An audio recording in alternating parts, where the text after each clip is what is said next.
Welcome to our channel. నమస్తే అండి. ఈరోజు టాపిక్ వచ్చేసి ఆరోగ్యశ్రీ కార్డ్ సంబంధించి చాలామంది ఆరోగ్యశ్రీ కార్డ్ డౌన్లోడ్ కావాలని చెప్పేసి అంటున్నారు. సో మీ సచివాలయంలో ఒకవేళ మీరు మీ యొక్క ఆరోగ్యశ్రీ కార్డ్ డౌన్లోడ్ చేసుకోలేకపోయినా మీరే మీ యొక్క మొబైల్నే ఏ విధంగా డౌన్లోడ్ చేసుకోవాలని చెప్పేసి నేను చాలా వీడియోలు అయితే చేశాను. సో ప్రజెంట్గా ఆ ఛానల్ అయితే కొద్దిగా టెక్నికల్ ఇష్యూస్ వల్ల రన్ చేయలేకపోతున్నాను. అందుకు కొత్త ఛానల్ అయితే నేను మళ్ళీ క్రియేట్ చేయడం. సో ఈ ఛానల్లో కూడా మరొకసారి వీడియో చేద్దామని చెప్పేసి చేస్తున్నాను అండి. సో ఏం లేదండి, మీ యొక్క ఆరోగ్యశ్రీ కార్డ్ అనేది మీరే మీ యొక్క మొబైల్నే మీ యొక్క మెయిల్ ఐడి ద్వారానే మీరు డౌన్లోడ్ చేసుకోవచ్చు. సచివాలయంకి వెళ్లకుండా మన యొక్క మొబైల్లో డౌన్లోడ్ చేసుకోవచ్చు. బట్ ఇక్కడ మనకి మొబైల్లో డౌన్లోడ్ చేసుకుంటే స్క్రీన్ షాట్ మాత్రం తీసుకోవాల్సి ఉంటుంది. సో పీడిఎఫ్ రూపంలో మనకి మొబైల్ అయితే రాదండి.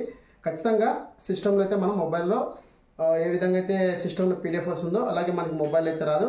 కేవలం సిస్టంలో ఏదైతే ఉందో అక్కడ మనం పీడిఎఫ్ ద్వారా మనం డౌన్లోడ్ చేసుకోవచ్చు. ఆ ప్రాసెస్ ఇప్పుడు మీకు స్టెప్ బై స్టెప్ అయితే ఎక్స్ప్లెయిన్ చేస్తాను. సో ఎటువంటి లాగిన్ లేకుండా మన యొక్క మెయిల్ ఐడి ద్వారా మనమే మన యొక్క మొబైల్నే మన యొక్క ఆరోగ్యశ్రీ కార్డుని డౌన్లోడ్ చేసుకోవచ్చు. ఇక్కడ చాలా మంది ఆరోగ్యశ్రీ కార్డు అనేది డౌన్లోడ్ చేస్తుంటే మీ యాపింగ్లో లేరు, డీటెయిల్స్ అప్డేట్ చేసుకొని చెప్పేసి వస్తున్నాయి కదా. సో అలాంటి వాళ్ళు ఖచ్చితంగా ఒకసారి గ్రామ వార్డు వాలంటీర్ దగ్గర మీరు ఒకసారి అప్డేట్ చేయండి. సో అక్కడ చేసిన తర్వాత మన గ్రామ వార్డు సచివాలయంలో ఉన్నటువంటి డిస్టిలేషన్ సార్ కానీ మేడం కానీ ఎవరైతే ఉన్నారో వారి యొక్క లాగిన్లో మీ యొక్క ఆరోగ్య డీటెయిల్స్ అనేది అంటే ఫోటో అనేది అప్లోడ్ చేస్తే మీకు 24 hours కల్లా యాక్టివేట్ అవ్వడం జరుగుతుంది. అప్పుడు మీకు కార్డ్ అనేది డౌన్లోడ్ చేయడం జరుగుతుందండి. సో ప్రజెంట్గా ఈ ప్రాసెస్ అనేది మీకు స్టెప్ బై స్టెప్ అయితే ఎక్స్ప్లెయిన్ చేస్తానండి. సో ఎటువంటి లాగిన్ లేదండి, మరొకసారి చెప్తున్నాను. ఎవరు ఎక్కడ ఇబ్బంది పడకుండా సో మన యొక్క ఆరోగ్యశ్రీ కార్డు మనమే డౌన్లోడ్ చేసుకోవచ్చు. ఇన్ కేసు మీకు ఏమైనా డౌట్ ఉంటే నేను స్క్రీన్ ప్లే నా మొబైల్ నెంబర్ ఇస్తాను, ఆ మొబైల్ నెంబర్ కాంటాక్ట్ అవ్వండి. లేదంటే కింద వాట్సాప్ గ్రూప్ ఇస్తాను, అక్కడ మీరు జాయిన్ అయ్యి డైరెక్ట్ నాతో కాంటాక్ట్ అయ్యి మీకున్న సమస్యలు ఏంటంటే తెలుసుకోవచ్చు. సో క్లియర్ కూడా చేసుకోవచ్చు అండి. సో ప్రజెంట్కి ఇప్పుడు నేను మొబైల్ అయితే ఓపెన్ చేస్తున్నాను. సో మొబైల్ అయితే ఓపెన్ చేసి ఇక్కడ మీకు ఏ విధంగా చేయాలని చెప్పేసి ఈ వీడియోలో మీకు ఎక్స్ప్లెయిన్ చేస్తాను. సో ఫస్ట్ ఆఫ్ ఆల్ నేను మొబైల్ అయితే ఓపెన్ చేయడం జరిగింది. ఇక్కడ నేను గూగుల్ క్రోమ్ అయితే ఓపెన్ చేస్తున్నాను. సో గూగుల్ క్రోమ్ ఓపెన్ చేసి ఇక్కడ మీరు సర్చ్ బార్లో VSWS అని చెప్పేసి టైప్ చేయండి. సో VSWS అని చెప్పి టైప్ చేసిన వెంటనే గ్రామ వార్డు సచివాలయం అని చెప్పేసి రావడం జరుగుతుంది. సో ఇక్కడ మనకి మన గ్రామ వార్డు సచివాలయంలో ఉన్నటువంటి డిస్టిలేషన్ వారి యొక్క లాగిన్ కానీ అలాగే ఏపీ సేవ పోర్టల్ అని చెప్పేసి ఈ విధంగా అయితే రావడం అవుతుంది. సో ఇక్కడ మనకి లాగిన్ అని చెప్పేసి ఆప్షన్ ఉంది కదా. సో ఇక్కడ మనకి లాగిన్ అని చెప్పేసి ఆప్షన్ ఉంది కదా. సో ఇక్కడ ఈ లాగిన్ మీద క్లిక్ చేసిన వెంటనే చూడండి, ఇక్కడ మనకి సిటిజన్ అలాగే ఎంప్లాయీస్ లాగిన్ అని చెప్పేసి రావడం అవుతుంది. ఇక్కడ మనం సిటిజన్ మీద క్లిక్ చేయండి. సో సిటిజన్ మీద క్లిక్ చేసిన వెంటనే మనకి ఇక్కడ ఆటోమేటిక్గా మన యొక్క మెయిల్ ఐడి నెంబర్ ద్వారా మన యొక్క ఆరోగ్యశ్రీ కార్డు డౌన్లోడ్ చేసుకోవచ్చు. సో ఇక్కడ మీకు ఆల్రెడీ క్రియేట్ చేశాను కాబట్టి మీకు చూపిస్తున్నాను. డైరెక్ట్ మీరు యూజ్ అనదర్ అకౌంట్ అని చెప్పేసి ఇక్కడ క్లిక్ చేస్తే ఇక్కడ మీకు మెయిల్ ఐడి అయితే అడుగుతుంది. సో ఇక్కడ నేను యూజ్ అనదర్ అకౌంట్ అని చెప్పేసి ఇక్కడ క్లిక్ చేస్తున్నాను. సో క్లిక్ చేసిన వెంటనే ఇక్కడ మీకు సంబంధించి మీ యొక్క మెయిల్ ఐడి అని ఇచ్చే మీకు ఆటోమేటిక్గా ఓపెన్ అవ్వడం జరుగుతుంది. సో ఇప్పుడు మీకు చూపిస్తాను చూడండి. సో నేను మెయిల్ ఐడి అనేది ఎంటర్ చేస్తున్నాను. సో ఇక్కడ మెయిల్ ఐడి అనేది ఎంటర్ చేస్తున్నాను.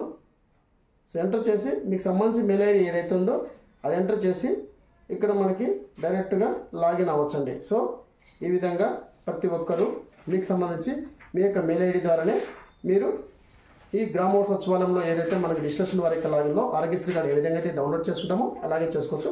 ఇప్పుడు మనం ఏదైతే మెయిల్ ఐడి ఎంటర్ చేశామో ఆ యొక్క మెయిల్ ఐడికి మనకు ఒక ఓటీపీ అయితే అంటే కోడ్ అయితే వస్తుంది. ఆ కోడ్ అనేది ఇక్కడ మనం ఎంటర్ చేయాల్సి ఉంది. సో ప్రజెంట్గా ఇప్పుడు నేను మెయిల్ అయితే ఒకసారి ఓపెన్ చేస్తానండి. సో ప్రజెంట్గా నేను ఇప్పుడు మెయిల్ అయితే ఓపెన్ చేస్తాను. సో నేను క్లోజ్ చేస్తున్నాను. సో ప్రజెంట్గా నేను మెయిల్ అయితే ఓపెన్ చేస్తాను.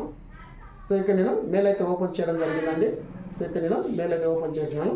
ఇక్కడ చూడండి మనకి మెసేజ్ అయితే రావడం జరిగింది. సో ఇక్కడ మనకి APJSWS అని చెప్పేసి రావడం జరిగింది. సో ఇక్కడ చూడండి, ఇక్కడ క్లిక్ చేసిన వెంటనే ఇక్కడ మనకి వెరిఫికేషన్ కోడ్ అయితే రావడం జరిగింది. సో ఈ వెరిఫికేషన్ కోడ్ అనేది కాపీ చేసుకోండి. సో కాపీ చేసుకొని ఇక్కడ మనం ఏదైతే మనం లాగిన్ అని చేస్తున్నాం కదా. సో ఇక్కడ మనకి ఈ కోడ్ అనేది పేస్ట్ చేయండి. పేస్ట్ చేసి సైన్ ఇన్ చేసిన వెంటనే మన గ్రామ వార్డు సచివాలయంలో ఏ విధంగా అయితే మనకి ఓపెన్ అవుతుందో వెబ్సైట్ అనేది అంటే ఏపీ సేవ పోర్టల్ ఏ విధంగా అయితే ఓపెన్ అవుతుందో సింపుల్గా ఈ విధంగా అయితే ఓపెన్ అవ్వడం జరుగుతుంది. సో ఇక్కడ మీకు సంబంధించి health and family welfare department అని చెప్పేసి ఉంటుంది కదా. సో అక్కడ ఆరోగ్యశ్రీ అని చెప్పేసి ఆప్షన్ ఉంటుంది. సో అక్కడ క్లిక్ చేసిన వెంటనే ఇక్కడ మనకి న్యూ ఆరోగ్యశ్రీ కార్డు అలాగే ఆరోగ్యశ్రీ కార్డు డౌన్లోడ్ అని చెప్పేసి ఆప్షన్ ఉంటుందండి. ఇక్కడ మనకి మన యొక్క జనరల్ ఆరోగ్యశ్రీ కార్డు డౌన్లోడ్ అని చెప్పేసి ఆప్షన్ మీద క్లిక్ చేసిన వెంటనే ఇక్కడ మీకు ఆరోగ్యశ్రీ కార్డు నెంబర్ తెలియకపోయినా ఒకవేళ మీరు డౌన్లోడ్ చేసుకోవాలన్నా మీ యొక్క ఆధార్ నెంబర్ ద్వారా ఇక్కడ ఎంటర్ చేసి డౌన్లోడ్ చేసుకోవచ్చు. ఇప్పుడు ప్రజెంట్గా నేను ఆధార్ నెంబర్ అయితే ఎంటర్ చేస్తున్నాను. సో ప్రజెంట్గా నా యొక్క ఆధార్ నెంబర్ అనేది ఎంటర్ చేస్తున్నాను అండి. సో ఇక్కడ నేను ఆధార్ నెంబర్ అయితే ఇక్కడ ఎంటర్ చేస్తున్నాను. సో ఆధార్ నెంబర్ ఎంటర్ చేసి డిజిటల్ డౌన్లోడ్ కార్డ్ అని చెప్పేసి క్లిక్ చేసిన వెంటనే మనకి సింపుల్గా ఆరోగ్యశ్రీ కార్డ్ అనేది డౌన్లోడ్ అవ్వడం జరుగుతుంది. సో ఈ విధంగా ప్రతి ఒక్కరూ మీ యొక్క మొబైల్ అనే మీ యొక్క మెయిల్ ఐడి ద్వారా మీ యొక్క ఆరోగ్యశ్రీ కార్డ్ అనేది మీరు ఈ విధంగా సింపుల్గా డౌన్లోడ్ చేసుకోవచ్చండి. ఇక్కడ మనకి మొబైల్లో పీడిఎఫ్ అనేది రాదు. సో మీకు ఇక్కడ మొబైల్ అనేది పీడిఎఫ్ అనేది రాదండి, ఓన్లీ సిస్టమ్లో అయితే మనకి పీడిఎఫ్ అయితే రావడం ఉంటుంది. సో ఈ విధంగా మీరు సింపుల్గా ఎటువంటి లాగిన్ లేకుండా మీ యొక్క మెయిల్ ఐడి ద్వారానే మీరు డౌన్లోడ్ చేసుకొని ఇట్లా స్క్రీన్ షాట్ తీసుకొని ఎవరికైతే నిజంగా అవసరం ఉంటుందో వాళ్ళకి మనం షేర్ చేయడానికి చాలా అవకాశం ఉంటుంది. సో చాలామంది హాస్పిటల్కి వెళ్తుంటారు. సో ఒకవేళ వాళ్ళకి ఆరోగ్యశ్రీ కార్డు లేకుండా ఉండొచ్చు. అలాంటి వాళ్ళకి ఈ విధంగా అయితే మనం హెల్ప్ చేయొచ్చని ఈ విధంగా నేను వీడియోని చేశాను. సో ఈ వీడియో వస్తే ఖచ్చితంగా అయితే లైక్ చేయండి, అలాగే షేర్ చేయండి, సబ్స్క్రైబ్ చేసుకొని మర్చిపోకండి. ఇంకా మీకు ఏమైనా డౌట్ ఉంటే కింద నా వాట్సాప్ గ్రూప్ లింక్ ఇస్తాను, అలాగే నా నెంబర్ కూడా మీకు టైప్ చేసి పెడతానండి. సో మీకు ఏమైనా డౌట్ ఉంటే వెంటనే కాంటాక్ట్ అవ్వండి. సో ఇది ఫ్రెండ్స్ ఇప్పటి వరకు నుండి అప్డేట్. మరొక వీడియోతో మేము ముందుకు వస్తాను. Thank you so much. జై హింద్.